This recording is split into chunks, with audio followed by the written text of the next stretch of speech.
as everyone know, my heart is pure South African. So I love the country, and especially Cape Town. Ah, man, I love that, and I miss so much good wine, good biltong. So going to watch some games, rugby. I'm a rugby fan, so I I love your love. T-shirt. I love your Well, T-shirt, I man. think for the event is the proper one. I know there is a few guys over there who say it's a little bit too much, but unfortunately, I mean, or they join us or we buy them. How about that? That's it. All right, cool. So please go ahead and handle your presentation. I'll watch you back on stage. All right, thank you very much. So everyone, thank you very much to be here today. We're gonna be talking about cryptocurrencies, the stable coins, and how stable coins can actually change the global market for import and export.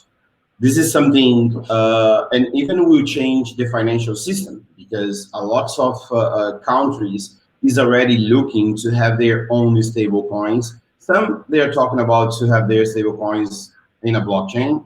Some, like Brazil, they are talking about having a stable coin, but on a private blockchain. I don't know how the private blockchain works, to be honest with you. I mean, I only know blockchain and it's supposed to be public, but private blockchain, the governments, they love to change technology. They love to give their own names for their own things that they regulate. But let's talk a little bit about number one, what is a stable coin?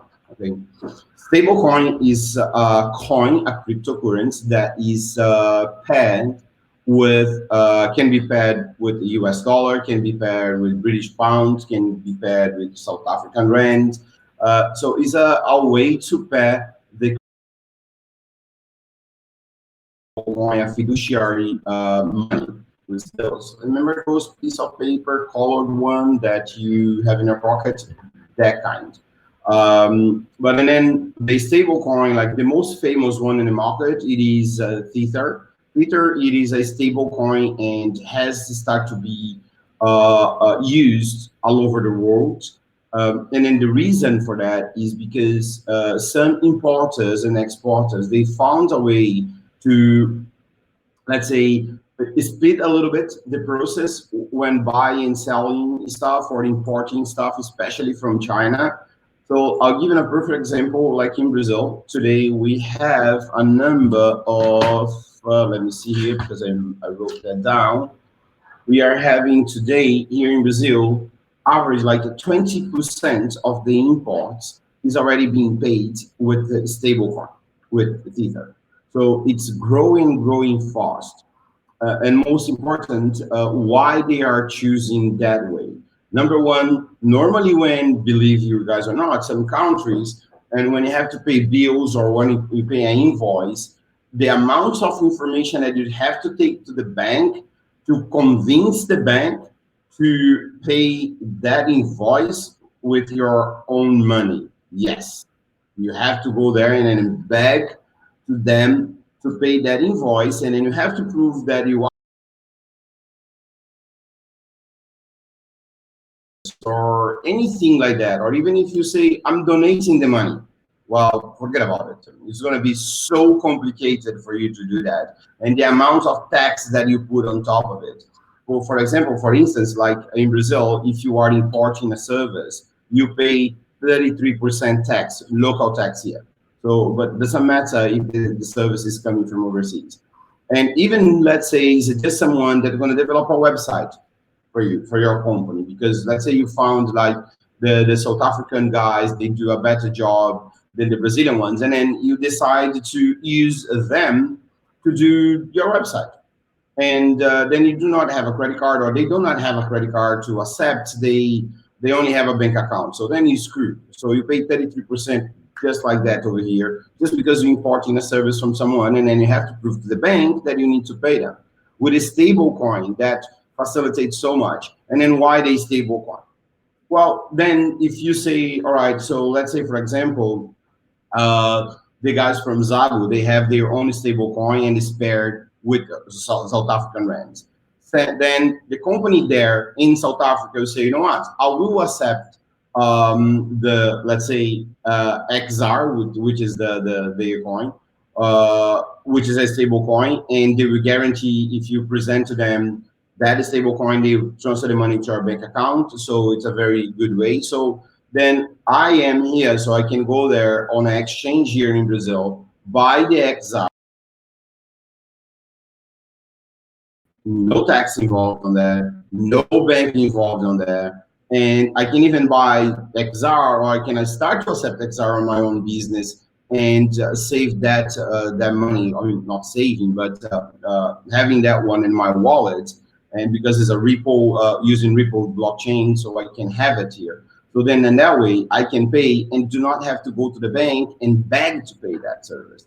That will start to work more and more and more in countries, because some companies, they say like, well, I don't want to accept Bitcoin or Ethereum or any other form of coin because it's too volatile. So maybe I will charge, let's say, 80,000 rands, and then tomorrow in Bitcoin, and tomorrow that is only worth it 60 because the price dropped. It can happen, and it does happen.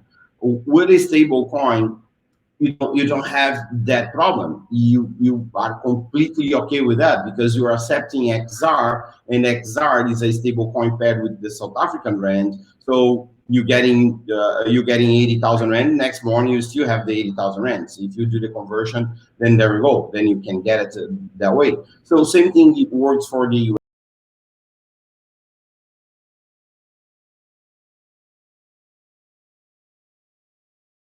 Just like that. And like I gave an example, like import and export for a simple service. As long as you accept the stable coin, and then in your own country, you can figure out how to change it, how to exchange that, done, problem solved. And then same thing for me, that is in the other side of the ocean. I have to find a way to buy that stable coin, but and then I can buy that stable coin with Bitcoin. So I can get Bitcoin, buy the stable coin and transfer. The practical side on this is I don't have to run to this guy's ears and then beg to my own money or fill it out forms and forms and forms and forms to be able to do a simple payment. So this is really, really, really amazing how it's changing. And then most important, for those that import stuff from China, they also is doing the same thing. Is starting to get more and more. And now he's a little advice to trading companies, like companies that they represent other companies, let's say in Brazil or South Africa, anywhere in the world. So those companies, they normally facilitate the import and export. Those guys, they should start to read about it and then to learn about it. How can I accept stable coins as a payment? So then I can speed the process for import and export. And there is nothing legal on this thing. You basically are paying a service, or you're paying for some goods or some products with another asset. So basically, you are exchanging. But we know for sure the government is going to find a way to try to get a piece of this. But the most important, well, if the government find a way, good for them. What is a little bit like too much is the banks trying to control your own money, even when it's an international transfer. And that bullshit that every single one, they always keep saying, oh, this is to avoid money laundering, this is to avoid tax evasion, this is to avoid all that bullshit that they always talking about. Listen, this is even more secure because you have the record on the blockchain. You have who sent from wallet A to wallet B. Then there we go. And someone to buy a stable coin or to buy any coin, they have to go to a local exchange. So there is no way to someone to transfer millions and millions and millions without doing the proper KYC, which I am completely against. But well, some exchange, they need to do the KYC because they are cowards or they do not want to face the regulator or something like that. But I'm completely against this. But I can accept in my own business, I can accept stablecoin. And then if I have to pay anyone, I can tell them, listen, guys, why don't you accept stablecoin? So then there is no volatile, it's not volatile. So you can receive, and then you can pay your things in your own country. So it's a very good way, and I can see that is growing more and more and more. Just have a look on CoinMarketCap. Look what Tether is right now, and look what the other one from United States, USDC. also is growing more and more and more. So we seeing those stable coins getting more and more, even for guys that they do trade on exchange. Even that is really really helping a lot. But here's the other thing that is really really good on the import and export. And the moment that someone can want to put like an online shop, online store, and to export their own product, again, you don't have to be calculating what is the price of Bitcoin right now. Well, if your price is in US dollars, you just can receive Ether. And then some people say, wow, but Ether, because it's doing on a Ethereum network, is too expensive, the fees. Well, then use Tron. Tron network is a zero fee.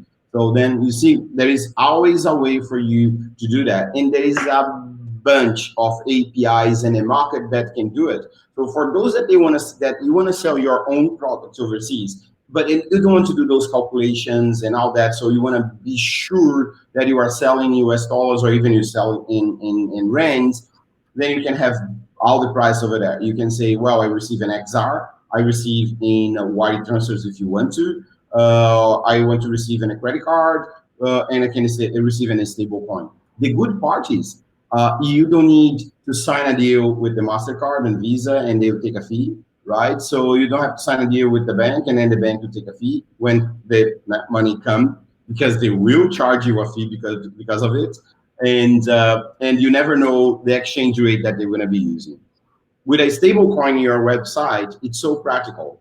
You just add there, and then it's so simple. The APIs that is in the market, it's huge. And especially, for sure, the guys from Zago, very soon they will come up with their own API if they don't have that already. I know they are testing because we are testing the API with them. So very soon they'll be able, any South African website can put the XR there, receive, go to Zago, and transfer the money straight to the bank account. And probably that's going to be next day. Completely different from what we see today when you receive credit card.